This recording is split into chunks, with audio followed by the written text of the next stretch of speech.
So here's a project I just got finished. I wanted a cordless electric sprayer. Could have got an electric one that sits in the bed of the Ranger, but I didn't need 30 plus gallons to carry around. Thought it'd be cool to have one that has, he uses a Dewalt battery, since I'm already heavily invested in those, but I didn't want to pay Dewalt's money for their sprayer. Last I looked, it was like $200 or $300, maybe more. So anyway, I decided to put one of these together. So I looked around online for guidance, and lo and behold, somebody else already beat me to the punch. So yeah, that was great. Didn't have to do the research. And I'll put his link to his video down below if you want to check it out. But anyway, I built mine off of a 5-gallon bucket, obviously. He did his on a backpack sprayer. So the 12-volt pump, I already had laying around from another project I hadn't finished. So I repurposed it for this one. But it's the same pump you can buy at Rural King, which is also where I got the wand. And let's see, I got 6 or 8 feet of 3/8 fuel line hose. I think I got that from Napa. The fittings where the hose goes into the bucket. About 2 or 3 different pieces I bought from Rural King, just basically to run a 3/8 hose all the way to the bottom of the bucket.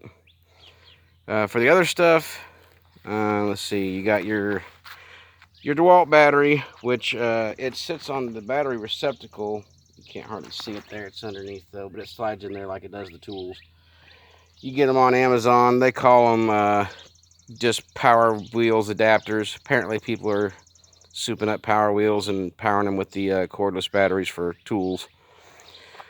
So I got the battery adapter. The battery adapter was like, I don't know, I think I got a 2-pack for $10 or something. The black project box, I think it was $8 on Amazon.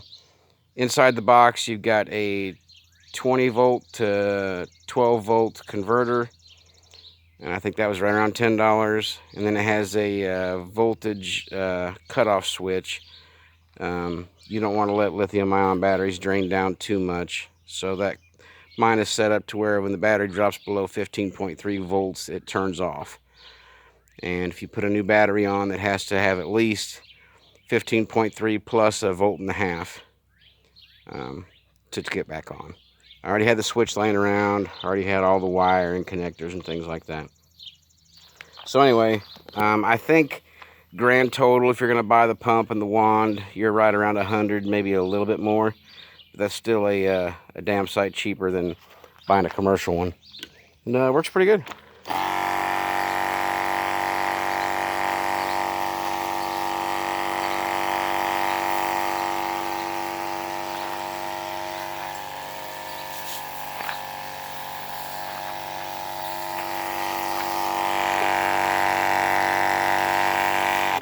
Anyway, beats the shit out of hand pumping those things. Those cheap sprayers for like $5, I think for $5 or $10 for the 1 gallon. They work good the first time you use them, and then they just quit, or at least they do on me. So anyway, if you want to build one, cheap way to do it. That way I can carry this around if I had to, or more than likely just set it in the floorboard of the Ranger as I drive around and spray stuff. So there you go. Hope you liked it.